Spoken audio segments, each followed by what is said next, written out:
Welcome to Sports Talk with DeAndre Branch. On today's show, I'll be giving a preview of some of the players y'all should watch and look out for during men's college basketball this season. There are a ton of newcomers coming in this season from the 2017 senior class of high school.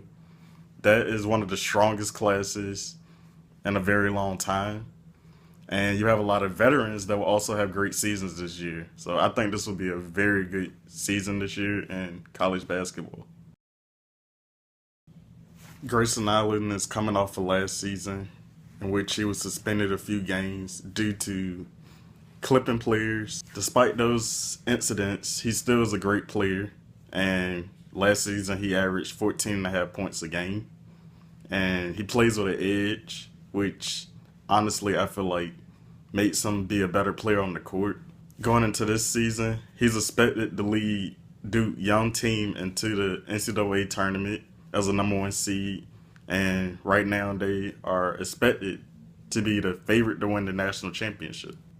Allen is also a candidate for National Player of the Year as well as ACC Player of the Year. Joel Berry helped lead North Carolina to the national championship win over Gonzaga last season. Joel Berry played great throughout the NCAA tournament, which got him recognition of winning NCAA Final Four Most Outstanding Player. He's a great leader and he doesn't shy away in big moments. He's never scared to take that last shot to help his team win games. He has a very competitive edge, which is why he broke his hand playing a video game. That will probably sideline him for a few weeks. He's an ACC Player of the Year candidate, and he's looking to repeat as national champion this season and go to his third straight national championship. This is his last season of college, so he definitely wants to end his college career on a good note. Michael Porter Jr. is a key piece of Missouri's team this season. Quanzo Martin hired Michael Porter Jr.'s father as assistant coach for Missouri this season. He knew that would help bring Michael Porter Jr. to Missouri. And of course, it doesn't hurt once you actually are from Missouri. He had committed to Washington, and the coach for Washington got fired. And once his dad got hired from Missouri, he committed there. At 6'10", playing small forward and power forward, Michael Porter Jr. is drawing comparisons to Kevin Durant because he has a similar perimeter game.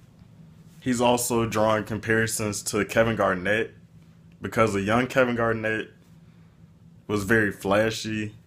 He could score, he could pass, he could rebound. He did a little bit of everything. Similar to how like Anthony Davis plays. Ethan Happ is a old school type player. He's a back to the basket type player, but it works for him. He scores in bunches. Most of his points come in the paint, but he rebounds and he plays pretty good defense and he's physical. He's expected to lead Wisconsin deep in the NCAA tournament this season. He's a potential Big Ten Player of the Year candidate and a National Player of the Year candidate as well. Miles Bridges is a Big Ten Player of the Year candidate as well as a National Player of the Year candidate. Very dimensional. He can play shooting guard, small forward, and power forward. He's one of the best all-around players in college basketball. He does a little bit of everything. Being that he's left-handed makes him even harder to guard. He's possibly the most athletic player in college basketball. There's a lot of flashiness on the court, and he's also shows a lot of heart as well. The main reason why Michigan State is a championship contender this season. He had the choice of getting drafted last season and being a top pick, but he chose to come back to school because he really wanted to win a championship for Tom Izzo. Alonzo Trier is one of the most prolific scorers in college basketball. He always puts a lot of pressure on opposing defenses because he's always in attack mode. He's often been a hothead and showed low basketball IQ on the court at times, but his talent is second to none.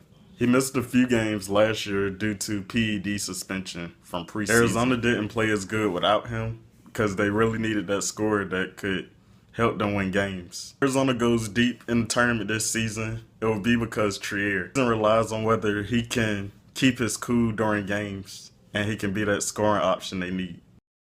Throughout Devontae Graham's career, he's been playing shooting guard because Frank Mason was the point guard, but Frank Mason was a senior last year and he was the AP Player of the Year.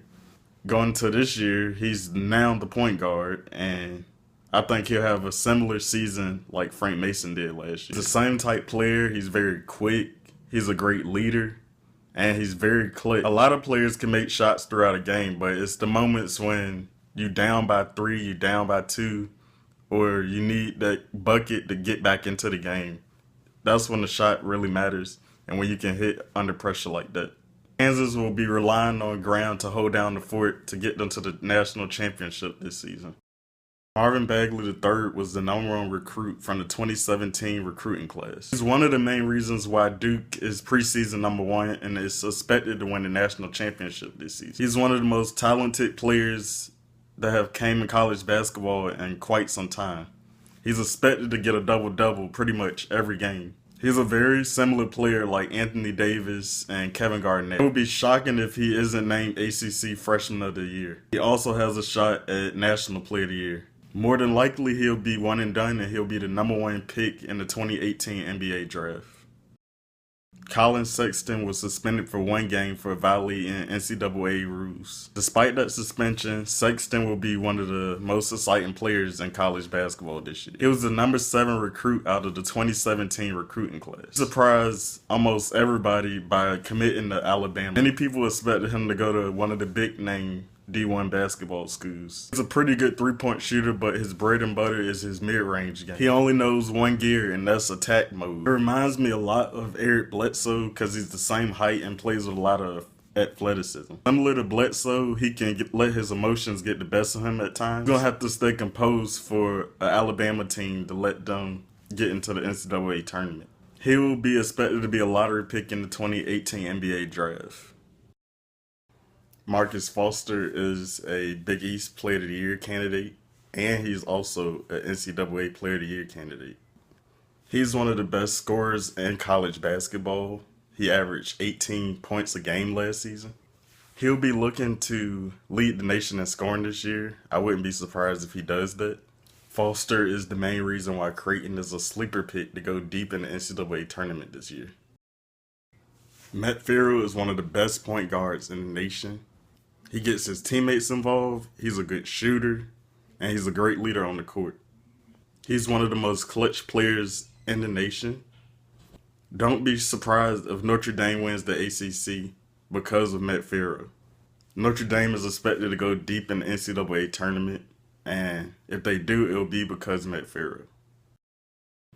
Kevon Allen is one of the better shooting guards in the nation.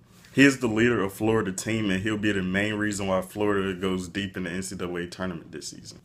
He's a good 3-point shooter, and he's very good on defense.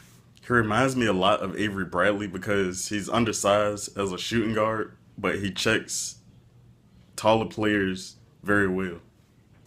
He has a shot to win SEC Player of the Year this season. This concludes my show for today. I really hope y'all enjoyed it.